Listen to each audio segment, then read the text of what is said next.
gosh, this is so hard. I am embarrassed, and I have been for a while, to call myself a Christian. I can hear the judgments in my head, and it comes from 10 to 15 specific Christians. And because of my experience with those Christians, I am embarrassed to call myself a Christian. This is one of those topics where there's no winning. I know that. A lot of my ideologies on what it means to be a Christian have thankfully died. It's interesting when you set religion down and you're curious about things that might not be in alignment with this. I don't want to be a victim, so I'll own my side of the street. But when you don't have language to ask questions for fear of being rejected by your own kind, it does create a lot of hiding, because my inner world is begging for answers. So I went on a journey and I asked questions and I found beautiful answers outside of this.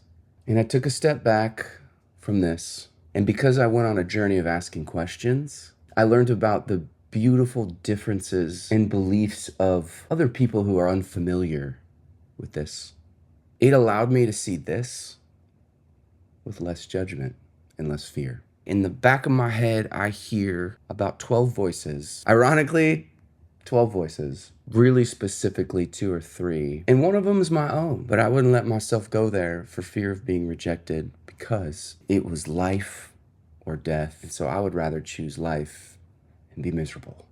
So I asked a lot of questions, and then I came back, and you get to observe what this is from a different perspective and really see it with a lot of love. When you boil it down to the truth of what the message is communicating, it warms my soul. But I didn't learn to talk to God through this. I learned to ask God for things that I needed, for things that I wanted, for people to change, and for people to be fixed according to my own lens, because I was righteous. And all I wanted was for them to be saved, because I want them to be as miserable as I am. See, it's all about connection.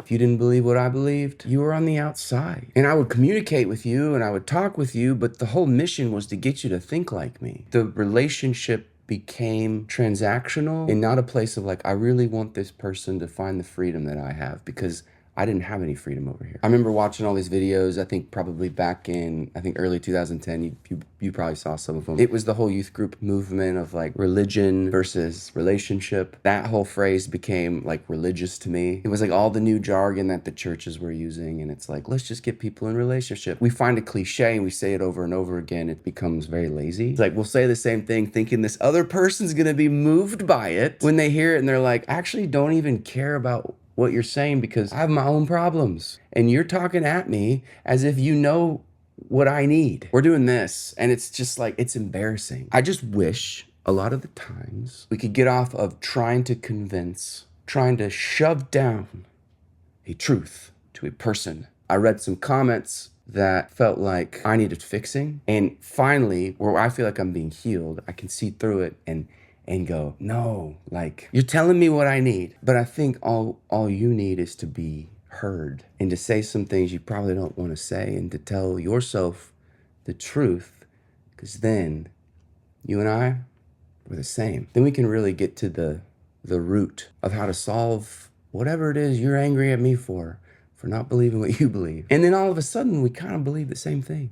It's kind of ironic. I was a 13-year Calvinist, where the scripture, black and white, was my authority. And I had to get away from it because I was suffering. And it's funny because in scripture, suffering is a beautiful thing for the kingdom. And then I look at the message of Jesus, and those two things don't quite align. I came to bring life, and life abundantly.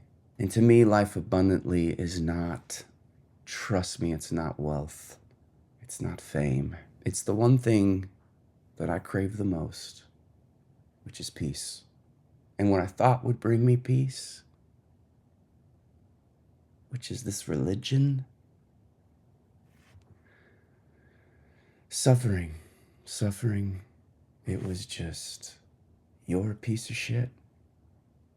Tyler, you're a piece of shit. Now, I don't see where those two things align. There are going to be people on this chat who are going to go ahead and use verses as a way to like speak truth, and then use verses as a way to weaponize and like prove a point. And that's okay.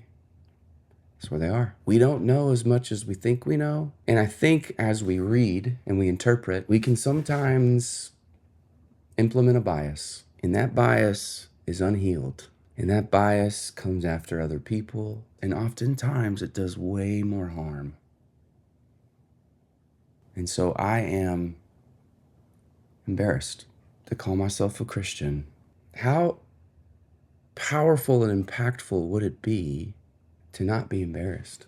There are a couple people in my world. The pastor I had in Los Angeles, the guy is busy. He's like one of the celebrity pastors. We have judgments on celebrity pastors. We've seen it. We've seen people fall. They're human. They should fall so they can get to what's real. I remember I was in Seattle. I sat down with a group of people. This pastor came in, sat right across from me. He looked at me and he saw me. And I said, there's a power in this person, because he's not preaching, teaching, trying to bring the gospel. He's just proud of being with me. And he didn't know me. I was proud to be associated with that person. On the flip side, I have friends who are brilliant. They communicate with authority. Most people who hurt, again, this is my story, me, are highly intelligent, well-read. They're right. Technically, they're right. But the rightness leaves no room for heart. It leaves no room for a sensitive dude who just wants to ask questions, because I am a piece of shit, because I'm a human. Try living like that for 15 years. I'm in need of saving because I was born a sinner, and I even went to seminary to find answers, to let go of this voice of like, you're worthless. But if you're made in the image of God, you're not worthless. You're just not. I also find it really interesting that Christians, believers, the camp that I lived in for so long, because I was there, they really, really love to give advice. And a lot of you, I love you to death. But as I communicate, I'm starting to see you have answers for me. And I could read them in two lenses. I could read them in a lens of, I do think it's from a place of love and care, and you've experienced, and you're just trying to connect and share. And I default to that because that's how I was. Like, I wanted to connect and share, so I give advice. Or I could read it from a place of hurt and say, you're an asshole. You don't know me. You think you know me? You think you've walked through this? You think you have my experience? You think you've been in an entertainment space for 15 years in a place where you feel like if you say the wrong thing, then all of your funding and income will go away and you'll have to actually go do something that you don't really feel like you're designed to do? Now, most of that's me, because that's fear. If I'm living in that space, that's on me, because that's fear. And I've been living in a lot of fear for a long time, because if I say the wrong thing, y'all might not like me. If I say the wrong thing, I might actually have to go get a 9-to-5 job. That might be the best thing for me, but I don't really want to do that. And I've gotten to a place, thank God, genuinely, thank God, that I don't have to do it. And now I can actually just not worry about what y'all think, so I can actually be who I am without worrying that I'm gonna lose all of my advertising dollars. Money is a tricky thing. However, there's something also in me, and a lot of the Christians are gonna say, well, that's sin. I would like to have a conversation about that sometime, because there's a very truthful way to go about that conversation. A real one. Like, you remember the whole thing, the speck of dust in your neighbor's eye and there's a log in your own? There was a log in my own eye for a long time. After asking questions and finding love, a lot of acceptance in places outside of Christianity, I've come back full circle and looked at it and said, man, why are we so divisive? Our world right now is so divisive. We're just hurt. We're just wounded. And we need like unconditional love. Sometimes that is a rebuke, but 9 times out of 10, it's a question. It's a curiosity. So, am I embarrassed to be a Christian? The Christianity I grew up in, yes. But Jesus, that guy, I say the name, and all I see is a man who sees people.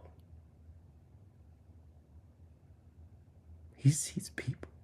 So, dear Christian, come on down and let's hug it out.